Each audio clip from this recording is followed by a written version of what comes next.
please give a big round of applause to Sarah Paulson.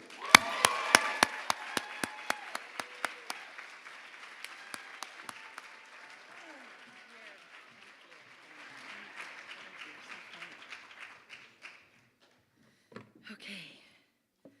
Don't get scared by all the numbers of papers here, or do. Good evening. I am so honored to be here tonight, first and foremost, to celebrate my brilliant friend and personal hero, Marcia Clark, but also to honor the incredible work of the I Have a Dream Foundation, an organization that should be front and center in all conversations about the power of consistency, inclusivity, reliability, and its direct impact on one's opportunities and feeling of empowerment, and how far and how high that feeling can help you fly. In November of 2014, Ryan Murphy, I don't know if you've heard of him, came to me with a question: would I be interested in playing Marcia Clark? And I remember where I was standing when he asked me, and I remember thinking, is this a serious question? Would I be interested? I don't even think I took a tiny beat. I simply said yes. And he told me not to jump so quickly, that I should read the first 2 episodes and see what I thought before committing. And I told him I didn't need to do that. I wanted to play her. And he reiterated that I should read it first. And then said, this won't be easy. Everyone has an idea about who she is, and people will scrutinize what you do here. And I want you to really think about it, because if Marcia doesn't work, the piece doesn't work. Jesus, I thought, that's a lot of pressure. Oh, what I would learn about the true meaning of pressure playing this woman. What I would learn about grace playing this woman. What I would learn about being of service playing this woman. And oh, what I would learn about the miscarriages of justice. Not just the obvious ones, but the more subtle, nuanced ones, the ones we all collectively participated in. Like most of us in this room, I had my ideas about who Marcia Clark was. Misguided, carelessly formed, carelessly held ideas curated by the media and unchallenged because of my own mental laziness. I had some of my wildest acting dreams come true, playing Marcia, being honored with embarrassing frequency in this past year, and I've been given an enormous amount of credit for changing the way Marcia was perceived, but I know the truth. I didn't do anything. I got lucky to be asked to lift the veil, to pull back the proverbial curtain on our societal misconceptions. And I wasn't doing anything other than trying to portray with veracity this complicated, deep, fascinating woman with the gravitas that her mind, spirit, and soul deserved. I wasn't making her seem like a remarkable woman. She is a remarkable woman. She was then, she is now. And it took the world more than 20 years to see her for who she truly is. A champion for those without a voice, voices that have been stolen, often violently. Marcia was always the woman who made her life about being of service, and not just in the obvious ways a lawyer can be, wanting to right unconscionable wrongs, but in the more delicate ways that involve the heart. In many ways, that is her greatest gift. Her unflinching ability to hold hands with people in the most raw and fragile of times. And this is what separates her from the rest. What some would consider an occupational hazard or consequence of the job, Marcia sees as part of her responsibility, her duty, not just as a civil servant, but as a member of the human race.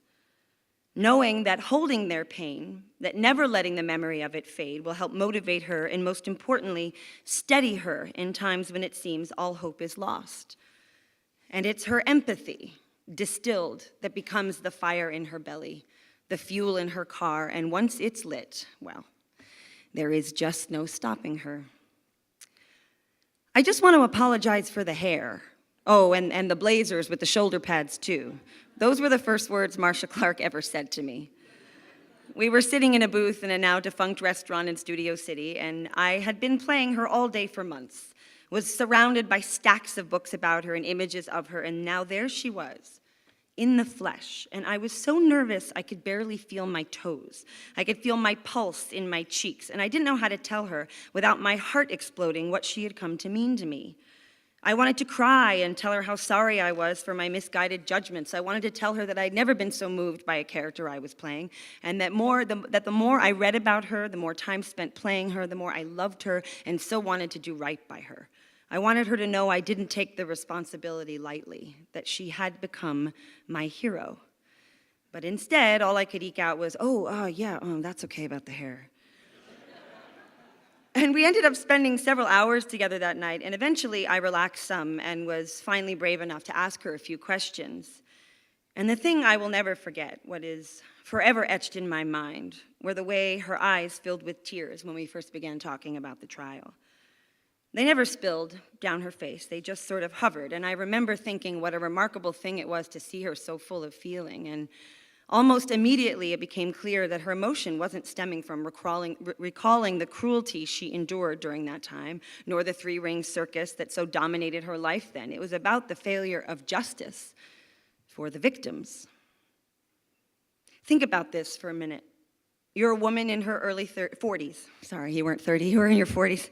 I do remember that. A mother of 2 young boys, ages 3 and 5. You work devotedly as a public servant for the County of Los Angeles. You go to work tirelessly every day seeking justice for 2 innocent people whose lives have been snuffed out decades too soon, while simultaneously being pummeled by a constant barrage of media attention, almost uniformly negative, about your appearance, demeanor, publicly questioning your skills in the courtroom. You're described as grim, angry, humorless. Gee, I'm not sure what's so funny about a double homicide, but maybe that's just me.